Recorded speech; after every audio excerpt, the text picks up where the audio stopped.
Good morning, good evening, good afternoon. What is up, everyone? You're listening and watching another epic episode of Untold Stories, where you and I together twice a week, we get to dive deep with some of the coolest people in the crypto world, the brightest crayons in the box, the sharpest tools in the shed.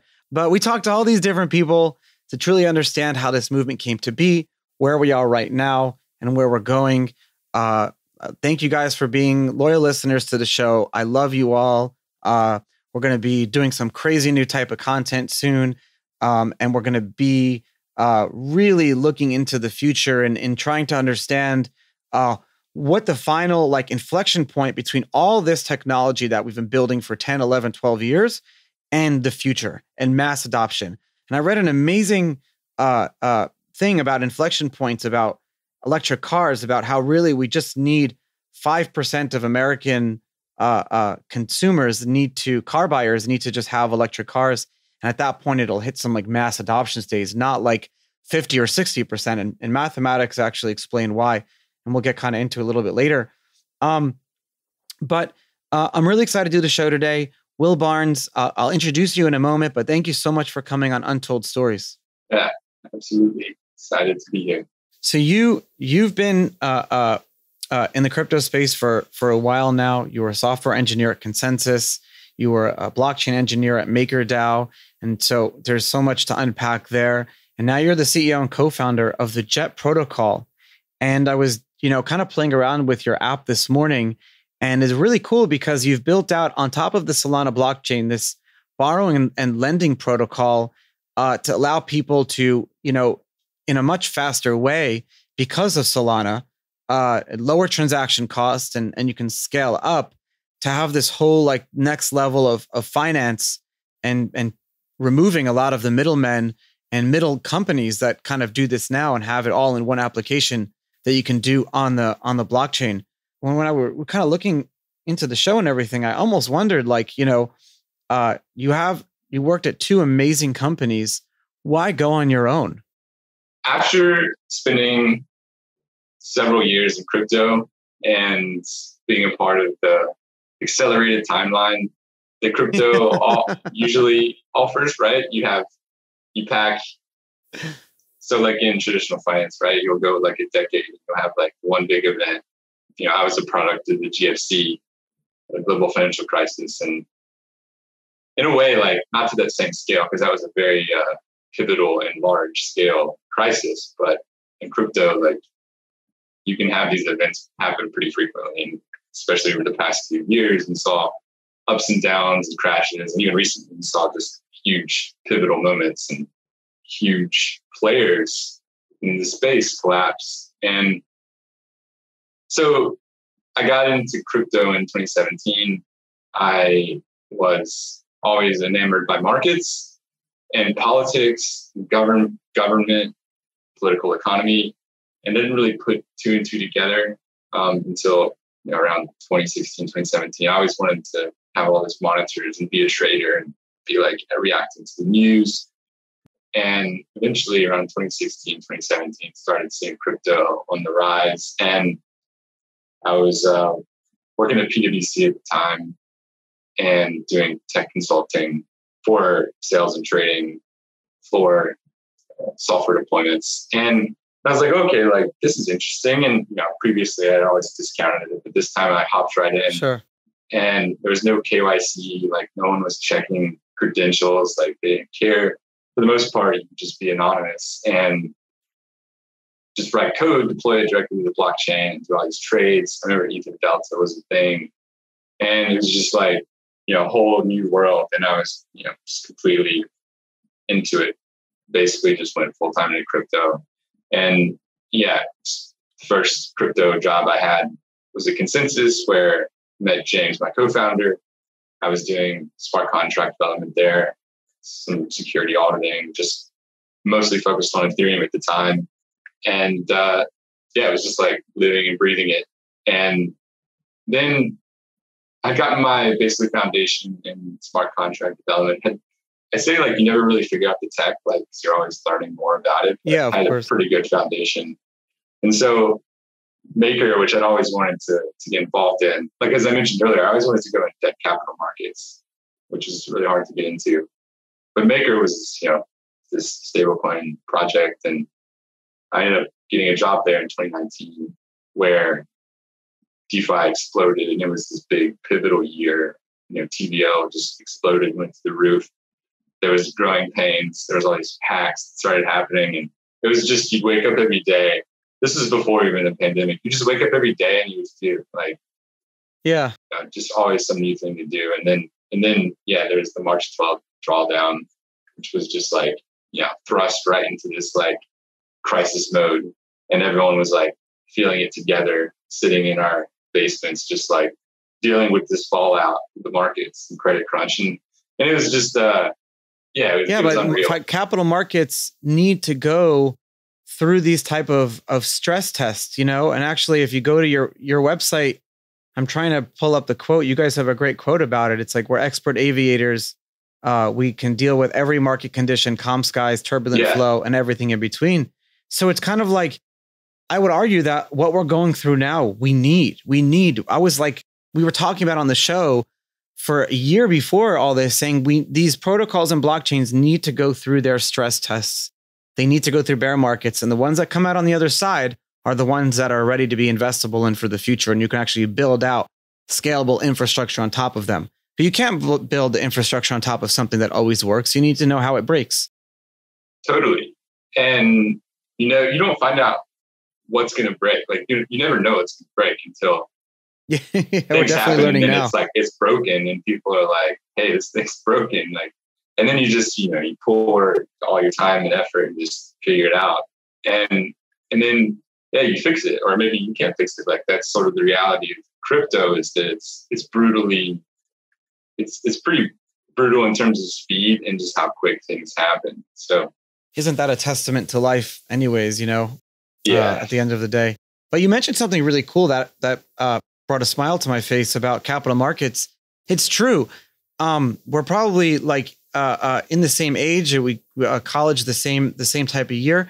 We would never be able to work in real time, like building new capital markets, economics, mathematics, applied mathematics, if we went like traditional finance route. It's like such an accelerated world, because it's I hate to use the term Web3, but it kind of, whatever that represents, that's what it is.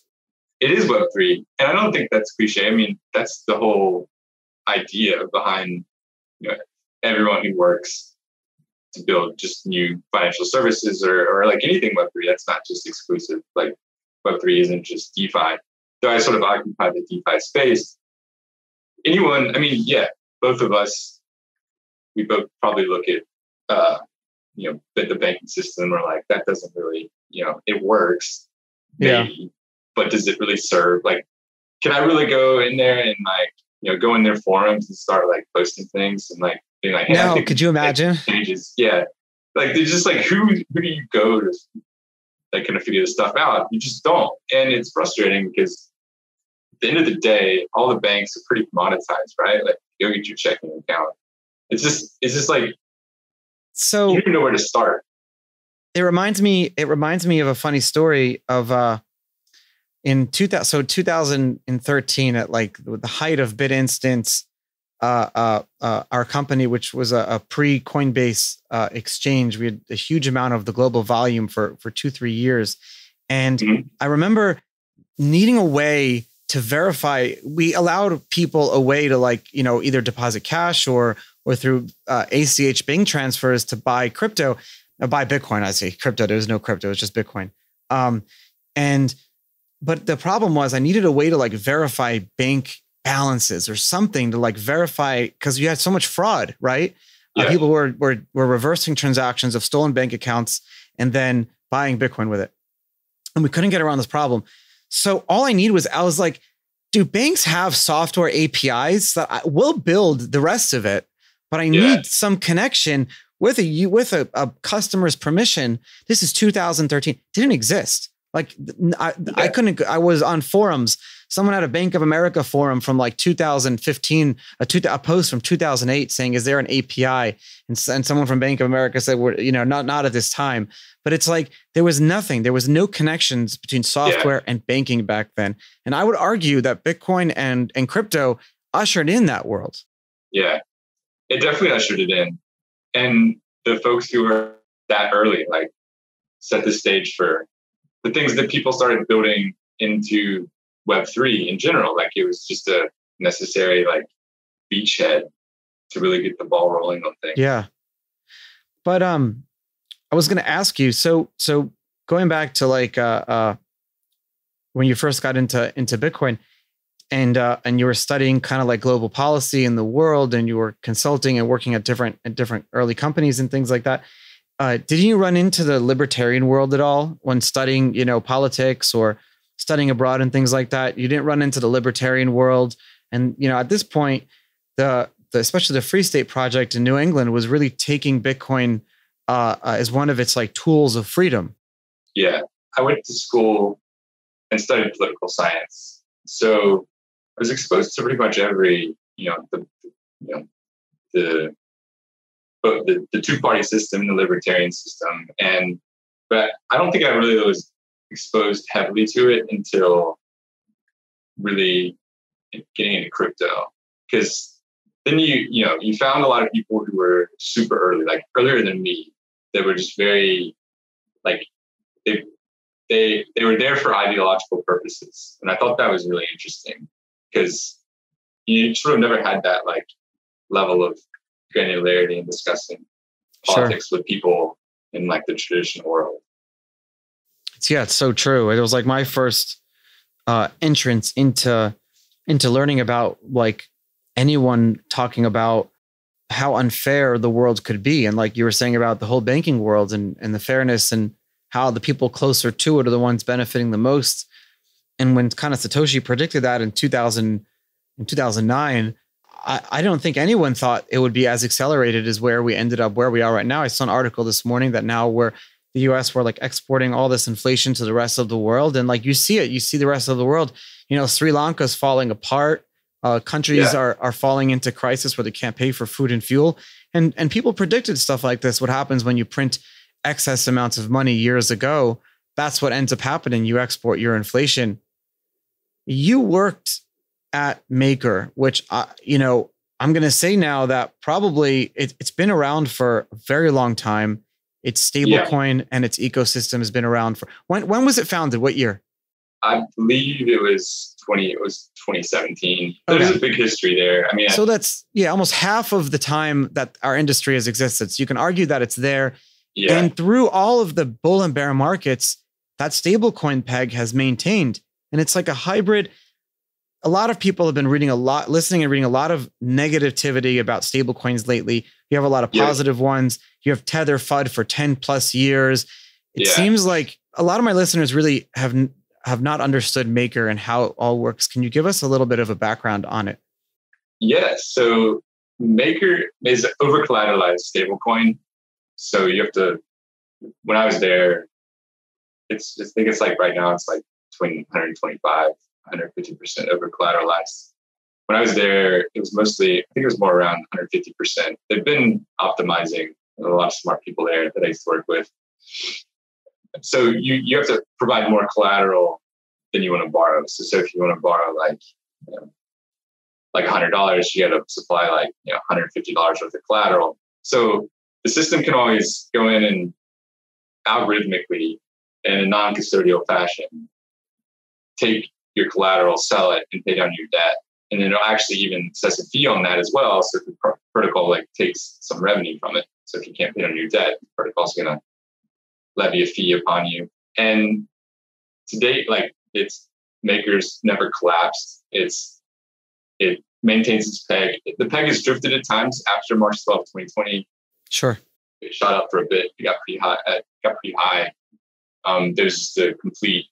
There was such a demand for DAI on the market. I think it like went up to like, $1, over $1.13, or even like $1.30. I can barely remember. So long ago. But there's always enough collateral on Maker to liquidate and pay down any debt.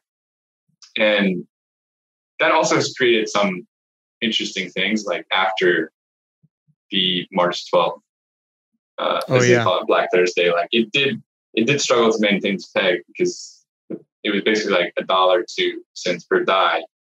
And they only really managed to fix that when they deployed the peg stabilization module, which basically let people arb the price back down with USDC. So sort of like this, one-to-one peg with other stable coins. That reestablished the peg. And then there's just a lot of criticism from people about that because we have USDC, which is I guess it's called a centralized stablecoin. Sure. Being a huge portion of Maker collateral. And that was just the reality of it at that point in time. No one knew what was going to happen. No one knew that the market was going to recover in the way that it did. Everyone was just looking very myopically at like the next few weeks and surviving. Just like that's sort of the mindset you have to get in crypto, is like when things just break down, you just need to like make sure that you can limp out of it with with minimal damage. Yeah. And if you've been around crypto long enough, it's sort of just like you get this, like when things get bad, gotta brush it off. Yeah. And it's like you just survive. And then they've managed to start decentralizing that further and further, right? Finding different collateral types, and they added wrapped Bitcoin, and they've added multiple different collateral types now, which diversifies the risk. So sure. It's a process, and it always has been and always will be. It just takes time to roll these things out. Because another thing is that it's so unforgiving.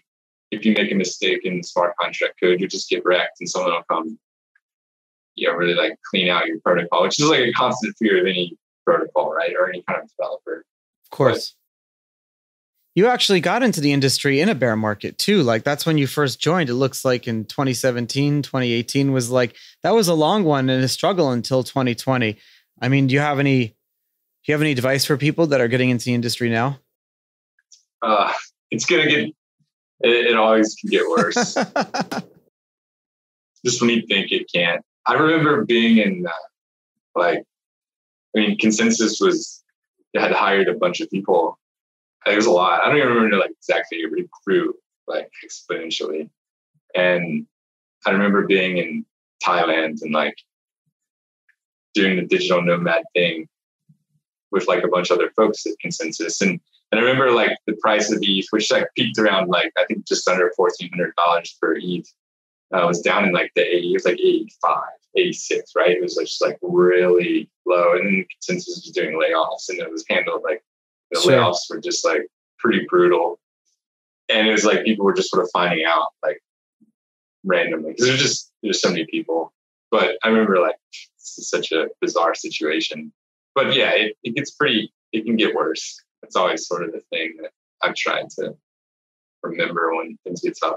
But you kind of alluded to like the importance there, and it's not to be forgotten, is that the importance of building in a bear market is that you're building for the bad times, to then launch for the good times, not to use the jet, to lift off during the when the market picks up. Because right now there's just is it really worth this much? Like I don't know. Like what is like the valuation of crypto? It dropped underneath the trillion.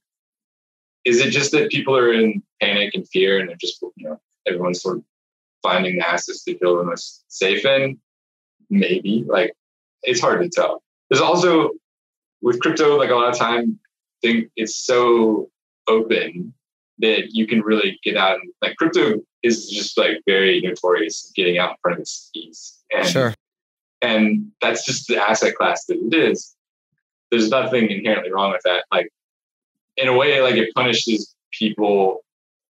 I mean, there's always some like really, iffy situations where there's like definitely bad things going on, but like there's no like huge systemic risk that brings down, like things usually sort of resolve in their own manner. And like, versus like, you haven't seen like huge bailouts that require like a substantial government effort in crypto. Well, of course you wouldn't, but hopefully what we're seeing is like bailouts by the industry for the industry. And that's really like the only way that it's been, going back to like Bitfinex launching their debt token in 2014. Yeah. Our industry, we've been bailing each other out and haircutting ourselves for almost a decade in this journey of building out, this new technology and this whole new world. But I mean, like you said, we just got to move forward. I mean, what else are you going to do? You can't move backwards. You can't pack up and go home and we're all going to get our real jobs again. It's like funny because like someone pitched me on like an SNL skit for crypto. And one of the scenes was like, Bitcoin and crypto decide it's like over.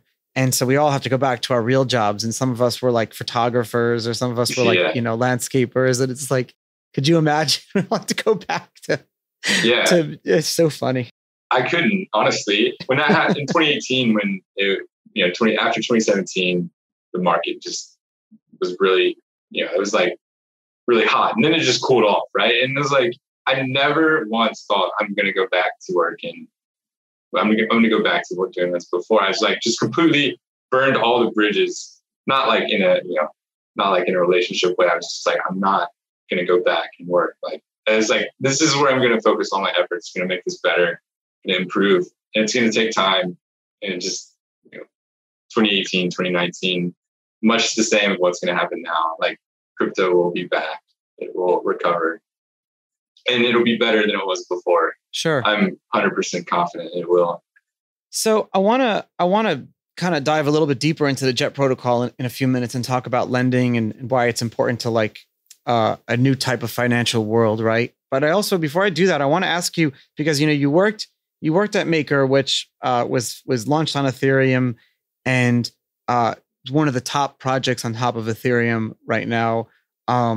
One of the reasons, gives it value, gives it gas usage, and improves out the ecosystem. And then you also worked at ConsenSys, which is huge accelerator hub, innovation center, accelerator, investor, thought leader, brain center, think tank that was founded by one of the founders of Ethereum, really great guy, Joe Lubin. But now you're building JET protocol on top of Solana. Yeah. You know my question. Yeah, I do. I started my crypto journey on Ethereum. When you first get into something, it's sort of like you find some loyalty to it because it's so fresh and over time, I would say even my co-founder James, like we met at ConsenSys working on Ethereum, and he went off to go focus on Cosmos stuff, and I sort of tell this story from time to time. I remember being like, what's so wrong with Ethereum? But over time, I sort of started to think like, okay, well, there's other protocols out there. I still like Ethereum, and there is nothing inherently wrong with Ethereum. But I was pretty impressed with a lot of the tech that was coming out. I mean, everything really. Like, there's just a year or two in, it was like there's all these new layer ones being built. And at the time, I was working. I was a smart contract dev on Ethereum, and I remember really being focused on writing this thing that would sweep funds out of or basically it would sweep your idle crypto into Compound and out like overnight. It was like a sweep account, and it was just this very rudimentary hack. Like, it wasn't even hacked. I just like hacked it up in my my bedroom in Williamsburg, and like I remember it was like, wow, the gas prices eat into this, like, and it just pretty much. I can't create a profitable product out of this. And I always carry that forward with like the goal to get into like fixed income on the blockchain or debt capital markets, which is more like lower fixed income, right? So you don't have the huge interest rates that I feel that capital markets will have on the blockchain in a more steady state. But Solana, I remember seeing it early on, and they were doing this, they were like, I think it was like Solana. Yeah. They had this name for it where like you become a validator and like be on the blockchain. And I didn't participate at the time, but then at some point later, I stumbled upon it again. And basically when Serum was on the chain, Serum was like the only program on Solana at the time, which was awesome because it was a central limit order book and operated basically like one on centralized exchange. And I was like, that's pretty fast and powerful. And I was like, okay, well, maybe I can produce this product this sweep account product on a chain like Solana. So I just started hacking on it. And then Solana held this first hackathon, and where you build a product, and I built this structured product idea and won one of the first place prizes. And then at that point, I was like, I really like this. I like the people here. They're very, very helpful, friendly. They really reached out to me. And at the time as well, like I wasn't, I was like trying to figure out what I wanted to do. I had all this experience of being a maker, and I wanted in ConsenSys, and then had these goals that I wanted to do. I was like trying to put them together, like build the pieces to be like, okay, this gets me here where I can build this protocol. And then it just sort of fell into place. And, next thing you know, like it's off to the races. I'd never raised before. Me and, James, my co-founder, just raised, cash to build this thing that we had, we put together. And then it was just the natural fit. And it was just, it felt like. Got to go with the flow. Yeah. It just sort of just like, I guess one of the most interesting things is like, you hack around by yourself for a long time, and it's like, you'll spin your wheels, and yeah, sure, you're writing like really good code, but like you really, until you have some momentum and you just like you said, go with the flow. It's like you get something with momentum, and it just, this thing you built takes a life of its own. And it's been like really awesome to see over the past year. But sort of circle back on that question, Solana just presented itself at the right time and had some, really, like I really thought the speed and low cost transactions was super interesting. Sort of kicked everything else off. I love going with the flow. Do you do any like kayaking, canoeing, or like whitewater rafting or anything like that? No, not really. I've done it before. I do like whitewater rafting. So, you go down a river and imagine we're the water. I love going back to this, like going with the flow, because it's hard sometimes to go with the flow. Like right now, or it's with anything in our lives that we have. Sometimes we get stuck. Like you said, we're spinning our wheels, we're spinning circles, we get in a rut. When you go down a river, for the water, there are a lot of times that river, if you look at the water, it's just spinning. It just spins in place for a while. That's us. It happens. But that water eventually continues to flow, and it goes down. And it's like, I just have been doing a lot of outdoorsy stuff this weekend. So I'm like giving river analogies and things like that. And down here in Florida. But, so that's important, because I like what you said. Maximalism does fade, right? I'm a decentralization maximalist. I don't think that will ever change. But at one point in time, I definitely was a Bitcoin maximalist. Now I'm a decentralization maximalist, and I like to judge every single project, on their merits and see which ones are more centralized, which ones give up security for things like scalability. And on that note, though, I've heard that Solana kind of does that. And so how, tell me how, you go for something like, because with mathematics and computer science, it's a lever system. If you're going to have a better user experience and have faster and lower transactions, that security, that pressure needs to go somewhere else. It's like a load bearing wall. You got to put that weight somewhere else. So like, what's going on there? Yeah. So with Solana, I'd say at times maybe I'm pretty critical of Solana, not in an overly critical way. Oh, but it's new, so yeah. Yeah, it definitely has issues, like any piece of technology. I think there's definitely early on, when you have fewer nodes, that's definitely, you can't really make a good decentralization argument there. But, you can't just launch the thing with, 50 million nodes spread out across the planet. But it's progressively getting better. And I've seen the improvement myself. And, I wouldn't be building on Solana if I didn't think there was, improvement in that they were progressing. But there is, the chain halts with frequency, you can say, it more than many other chains. Why? It's almost become a meme at this point. Oh, yeah. And, in the blockchain world, I think it definitely hurts. You don't like seeing the chain go offline. There's in short, like some of it is like congestion. So you have a bunch of people. But for example, one thing was just like liquidator bots spamming, just firing transactions at the thing until the chain had trouble prioritizing them, and then the validation transactions didn't get through, and then the thing just like like a default computer just goes into panic mode, and it's just like, I'm going offline, and then everything falls apart, and then you got to get all the validators. Well, first, the core team needs to roll out a patch to fix the issue, and then then got to get the thing. All the validators got to upgrade their software and then run it, and like this sort of has to happen like with some coordination, as there is like some coordination and sequence of things that happen. And early on, back in December, I guess 2020, the first time it halted at a large scale, they were able to get it back online pretty quickly. Then it happened again, I guess, I can't remember the dates now, but and then it took a lot longer that time. It was like 18 hours. So, Solana, because you don't have a fee market, it's very cheap to just send transactions.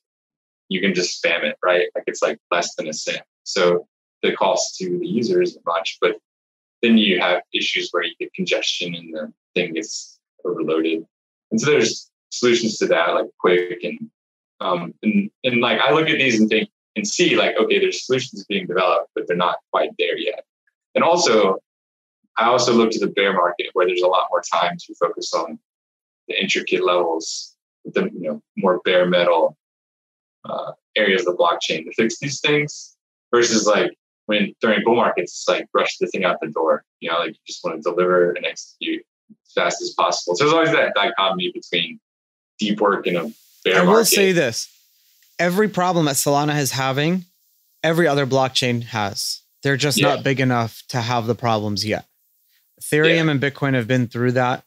The scalability is there and there's a pathway forward.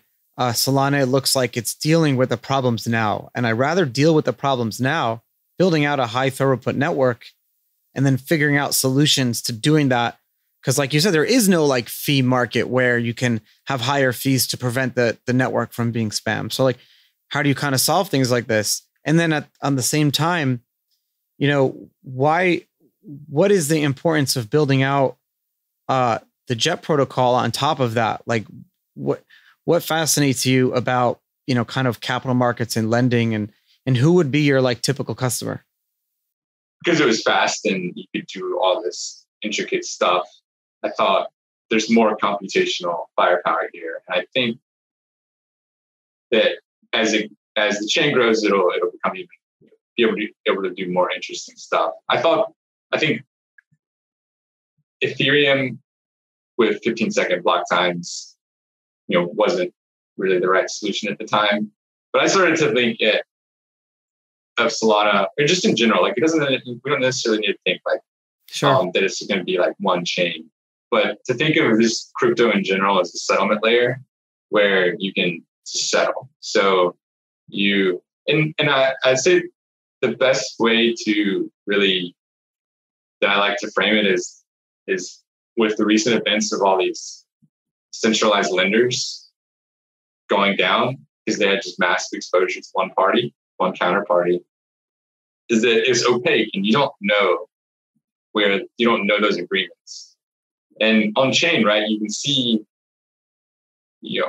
with Jet in the future, you can see who has exposure to what, like how much collateral a person's pledged, are they rehypothecating their assets, and like what does the market think of the credit risk of this particular person or this particular firm, and you can see a risk snapshot every block essentially, and you can make decisions based off that. And you never had that before looking at these we never had centralized that before. lenders. That was how this whole thing collapsed a few months ago. Yeah.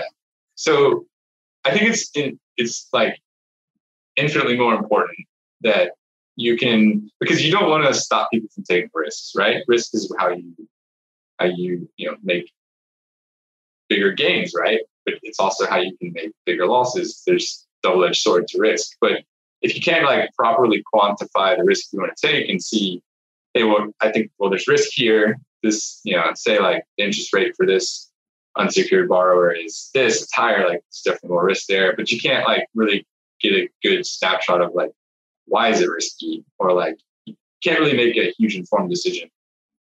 And I think that's what I see is the steady state world of lending in crypto. And it's not even just isolating it on one chain. I think Solana is a great chain for it because it's fast. You can make decisions quicker. And with finance and DeFi, you want to be able to make quick decisions in finance. And I think that's what Jet is and will be and will constantly improve upon is data. Can people make more esoteric loans essentially? Because if you, and also another real quickly is like the Ethereum protocols that came out are built on Ethereum and they're groundbreaking for Ethereum at their specific point in time, Compound, Aave, Maker, but the interest rates can fluctuate, right? You can have some huge whale come in, borrow a huge amount of cash and really throw off the interest rate environment in the protocol, which for speculative reasons that works well during a bull market because everyone is just wants to borrow to go long, So, but then in a steady state, which is we're planning for, where there's more institutions, more like large corporates who want to borrow money can come borrow in the settlement layer and say like, I want to borrow $10 million at a fixed rate for a month or 6 months, and they can. And then the ultimate goal is, exogenous lending, where things like lending externally to people who want to run a business or like, invest in supply chain infrastructure. Because that's like a huge, I look at supply chain in the world today is like supply chain of the world is going to need to change. So can those loans originate on a crypto network, on a blockchain, on Solana? And the answer is yes, wholeheartedly. So I love that. I'm in agreement. I love how these problems are being solved now. I want to understand more. Because I have this, like, you have to understand that, let's just say we're in this future world where all lending is happening on top of Solana blockchain.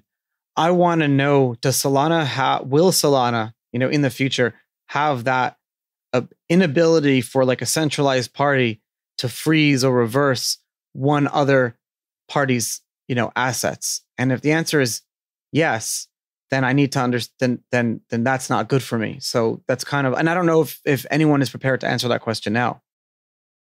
So the answer is no. It will take time to where that is the like maximum no, where like, people just can't come in and change things.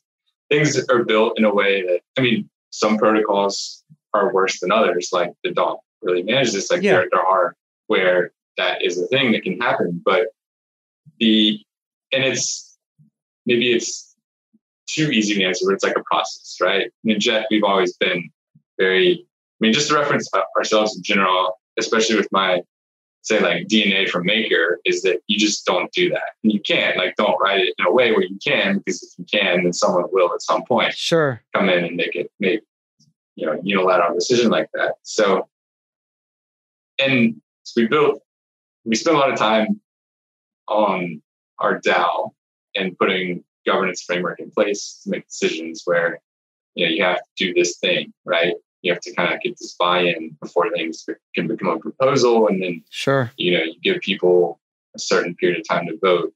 And then that vote is applied to the system. And, what we strive to be is similar to like Maker and Compound, where you write the code and then it's basically staged in the system and you vote on that. And when the vote passes, that code is applied to the protocol and the changes are done trustlessly. And that is where I see things going on Solana. It's like just this very, very specific DAO structure that is, I will bring out though it takes some time to get there, because if someone can come render a governance decision, there's there's definitely the threat of governance attacks. There's like this process you have to manage where you slowly inch there until you can defend the governance system from people who can come adversely. It's the largest treasure chest. I mean, it's the largest. It's a treasure chest. It's like, I mean, Satoshi even talks about this, right? You're talking about the largest. These networks are just money waiting for hackers to take it, and so they're going to be trying to not only from a programming perspective, but a social engineering perspective too. Nation states, major corporations. You don't think that a lot of the breakdowns in some of our best protocols happen because large institutions almost like edge them closer and shorted them at the same time. Things like that are happening. But to say that, oh, why did that happen? That was going to happen in the first place. That's what we're building here. We're building a whole new system that's going to be attacked from everyone to try to make sure it works and it's for the better.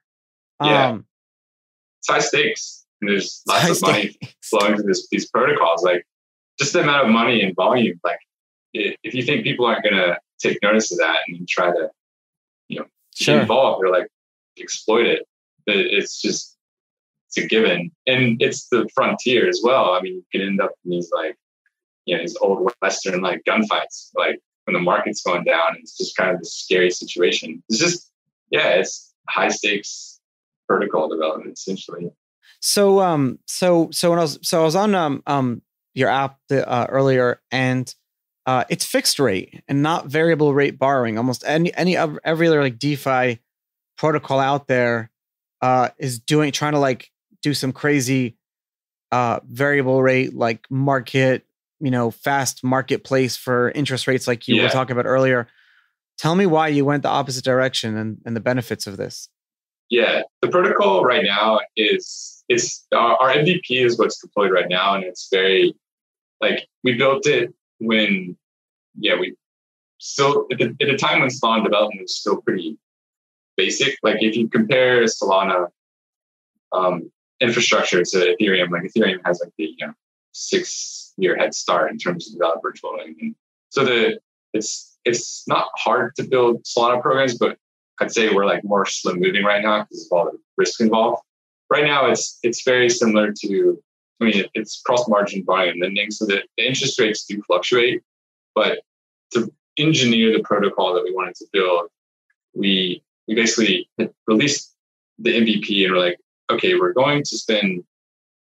spent roughly 7 months developing the new protocol, which we're rolling out. I think we may even be deploying it this week. It's pretty much day to day right now in terms Congratulations. Of just, we're like on the 1 yard line, and with 4 downs to get it in the end zone, there's always like a lot of timeouts and stuff. I always make these football analogies that I think are kind of funny, but pretty much there. And then we'll start rolling out all these more powerful features like fixed rate and fixed term lending. And it's just a much more powerful primitive that gives people more risk management tools. And then we'll be working on matching lenders and borrowers to facilitate this more natural market. So there's for us, we kind of look at it as like when we deploy, then we're live. And I feel like that's when our journey really begins, because then we're going to be building everything on top of this new protocol. And so that was the calculated decision we made. Was a lot of people are building, there's a lot of building going on right now, but we wanted to really create a product that differentiated ourselves and introduce this, because innovation takes time, right? Sure. You can't just roll out a protocol and say, hey, this you can't just deploy a protocol that's forked and it's the same as another protocol, because then you have these commoditized services that don't really serve anyone. So I look at it as the bear market is the time when the protocol, the projects that really buckle down and really work until the dust clears and find the next wave of innovation that's going to really bring more users. That's going to be the successful strategy. And that's, of course, the strategy we took, really focused on engineering products. So, but yeah, fixed rate, fixed term, and even just more esoteric lending products that can fit, because not everyone just wants that dynamic interest rate. No, you want right? fixed Some rate. people, yeah. Yeah. Like if you're going to go buy a house, right? You don't want to take out, like, just as an example, like, $500,000, $1 million, and then you have like, 3% rate and it shoots up to like 50% or like even higher. That's just like, not good for like your like mental health and like your pocketbook, because that's just a high interest rate. The commercial lending is worth like $10 billion a year, and retail lending, it's probably a lot higher. I don't even have the statistics on me. Do you think that's where this is going? Do you think that we're going to hit some like inflection point where to do all sorts of, because I think that if you look at most citizens, at least, I shouldn't say most, but I would say most people like interface with lending or borrowing money at some point in their lives. But do you think protocols like yours are going to be how we do it in the future? Oh, totally. Without a doubt. It's a huge addressable market. I mean, it's basically $250 trillion of like global debt. And that's not all, I think people do think of debt as a scary thing, but it also is a huge driver of growth. But you want that debt to be, you don't want systemic pain or systemic issues to arise from poor debt issuance. And I think, I'm completely confident that blockchains, this is a focal point where everyone can look at, check the chain. They can see, okay, well, here's the risk. And there will always be, like, you can get a good idea of the risk in the system. There will always be hidden risks, but the biggest counterpoint to that is when the centralized lenders took pretty big damage. A lot of them folded and had to be bailed out by other institutions, other firms. The DeFi protocols managed everything completely fine. They stayed online. They liquidated what they needed to. In fact, that was like the high point for DeFi, and in that, like, it didn't, like, you didn't see one DeFi protocol collapse. In fact, they did exactly what they intended to do. DeFi is definitely marching on, and I love that, because it was very important. And what you guys kind of needed was that, and I literally was gonna like bring up, is DeFi the biggest winner of all of this? But you just answered the question. Yeah. Wil Barnes, thank you so much for joining me the last hour and talking Ethereum, Solana, the Jet protocol, lending, bear markets, bull markets. It was a lot of fun. I really appreciate it, and look forward to following you and seeing where you're up to in the next 6 months to a year. Likewise, Charlie. It was a blast, and thanks for having me on.